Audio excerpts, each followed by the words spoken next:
कलयुग का सच। माँ बाप अपना सब कुछ त्याग कर बच्चों को पढ़ाते लिखाते हैं और अच्छी नौकरी के लिए बाहर भेजते हैं, पर बच्चे बाहर जाते ही अपने माँ बाप को भूल जाते हैं।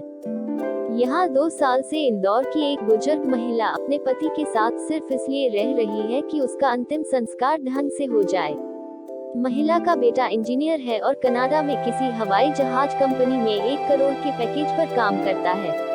इतना कुछ होने के बाद भी कनाडा जाने के बाद आज तक बेटा न वापस आया है और न ही पैसे ही भेजता है।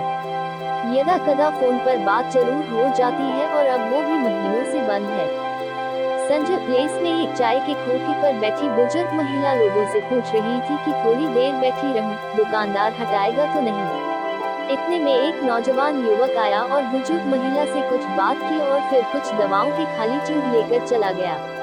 कुछ समय बाद युवक वापस आया और महिला को नए दवा के ट्यूब ला कर दिए। महिला युवक से बात करते करते रोने लगी और युवक उन्हें ढांढस बंधवाता रहा। आसपास खड़े लोगों की निगाहें उन पर टिक गई। जब हमने मामला जानने की कोशिश की तो हमारे सामने महिला की दर्द भरी कहानी आई। बुजुर्ग महिला का नाम प्रीति ठाकुर है। इनके पति का नाम केवल ठाकुर और बेटे का नाम विकी ठाकुर है। महिला इंदौर की रहने वाली है और राधा स्वामी मत की अनुयायी है। महिला के अनुसार उसके पति आयुर्वेदिक डॉक्टर थे और काम सही चलता था। फिर पति हीरो के काम में लगे जो गैरकानूनी था और उसने सब गंवा दिया। बेटे विकी को हमने खूब पढ़ाया लिखाया और इंजीनियर बनाया। 3 साल पहले उसकी नौकरी कनाडा में एक हवाई जहाज बनाने की कंपनी में लगी और हमने जमा पूंजी खर्च कर उसे भेज दिया। शुरू में 2 बार उसने पैसे भेजे फिर बंद कर दिए। अब जब हमने पूछा कि इंदौर का घर बेच दे तो उसने मना किया। पति का एक्सीडेंट हो गया और कुल्हा बदला गया तो भी वो नहीं आया।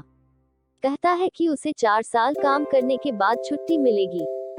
हमने कह दिया है कि अगर हम 2 में से एक बचा तो हम मकान बेच देंगे। बुजुर्ग प्रीति इंदौर से आगरा राधा स्वामी सत्संग सभा में सत्संग के लिए आई थी। यहाँ कुछ दिन उन्होंने रामलाल वृद्धाश्रम में गुजारे। वहाँ बंदिशों में रहना अच्छा नहीं लगा तो इन्होंने नगलापदी न्यू आगरा में किराए का कमरा ले लिया। प्रीति दयाल बाग सत्संग सभा में जाती हैं और वहाँ उनकी भोजन आदि की व्यवस्था हो जाती है। घर का किराया इधर उधर से लोगों द्वारा मांग कर देती हैं। कोई दवा देता है तो कोई चाय पिला देता है। इस तरह इनका जीवन चल रहा है। पूछने पर कहती है कि यह पूर्व जन्म का फल है, इसलिए इस जन्म में सत्संग करती हूँ ताकि अगली बार सब ठीक हो। बात करते समय महिला के आंसू देखकर हर कोई दर्द से भर गया।